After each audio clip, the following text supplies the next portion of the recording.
Hey guys, welcome back. Good morning. So let's go through a couple key things. So yesterday there were a couple comments. One gentleman named Brad Binder, he says, well, hey, how do we know it's going to happen in September? Okay.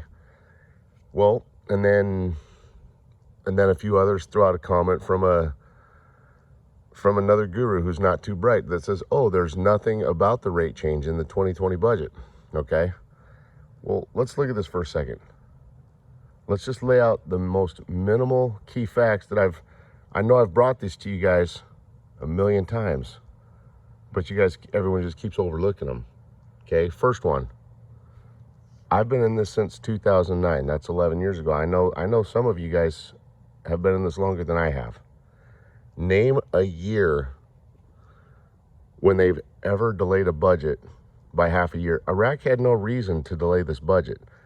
The Council of Ministers had the budget approved in early December of last year, ready to pass to Parliament, but they didn't.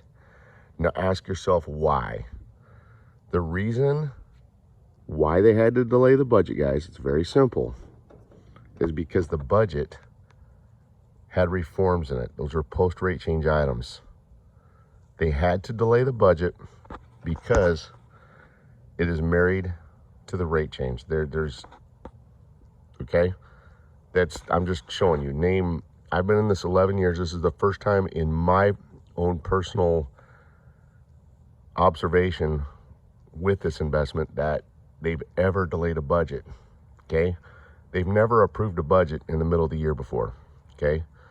This is the first time. I've never had a budget go past the month of March.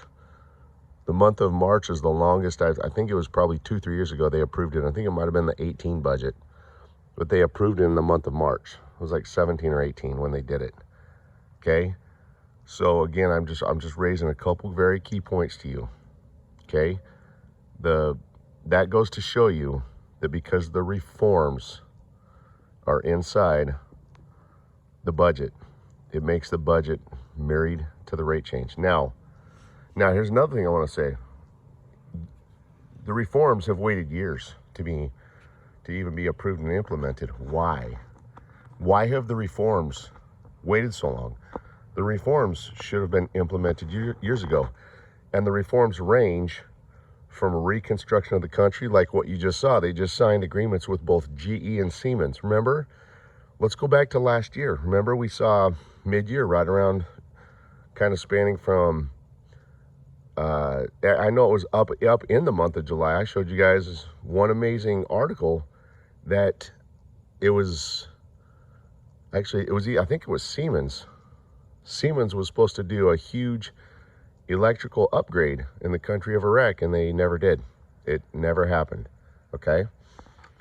Now so again, the reforms range from reconstruction, okay, clear to giving money back to the citizens, which again, that's like Article 140 and HCL.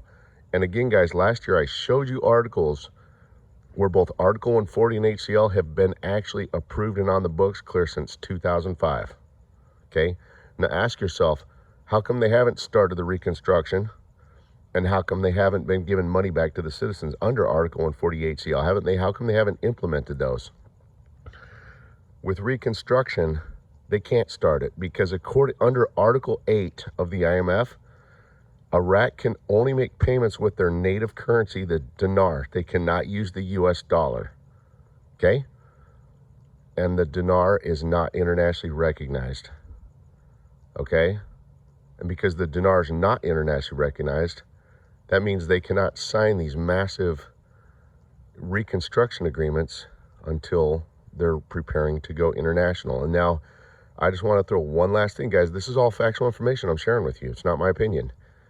Let's just go back to pretty much August 20th, when you guys saw them putting out the news saying, hey, Iraq just signed $8 billion worth of contract agreements with the U.S., okay?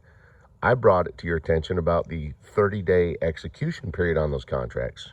Okay, I brought that to you, and then Trump came out saying, hey, guess what? On September 20th, we're going to try to re-implement the financial sanctions back on the country of Iran. Now, Why September 20th at midnight? Why? That is the weirdest date. Why September 20th? Ask yourself that question. But that's not what I'm trying to raise to you here. Okay? There was a very important article that came out when they announced that Iraq just signed $8 billion worth of contract agreements with Iraq. There was an article, guys, that said, here's the reason why U.S. companies have not signed agreements with Iraq for the past 3 years. And they told you.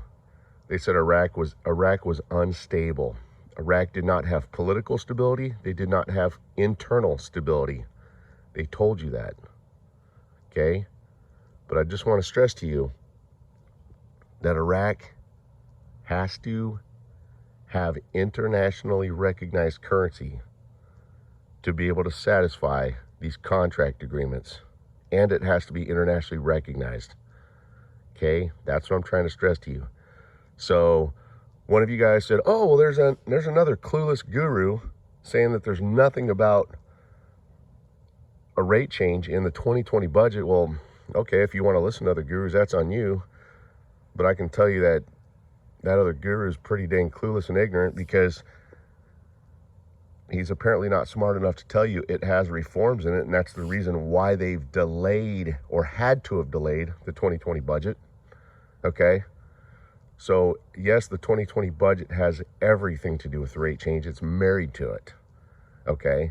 Because it has reforms in it, and the reforms can only be funded with internationally recognized currency, or the agreements that are linked to those reforms can only be paid for with internationally recognized currency. That's why, like I said, ask yourself the question, why didn't they start any of these reforms prior to now? Last year they were talking about doing agreements with both GE and Siemens. Last year it was all over the news around July of last year, and none of it ever happened. And why haven't they done Article 140 or the HCL? They very easily could have, but why haven't they? Again, guys, all their currency has to be internationally recognized. Okay? That's what I'm trying to tell you. Iraq's never done this before, and they very easily could have. But yet they can't, because their currency's not internationally recognized. Okay? That's why I'm trying to tell you, the things you're seeing right now, the reforms are 100% married to the rate change. What they're showing you. Iraq is showing you their hand right now, guys. This is just amazing. So, anyway, guys, just wanted to, kind of go over some of the key basic steps. I think some of you guys are forgetting and walking past the most simple, obvious information in this. Anyway, guys, take care and have a great day.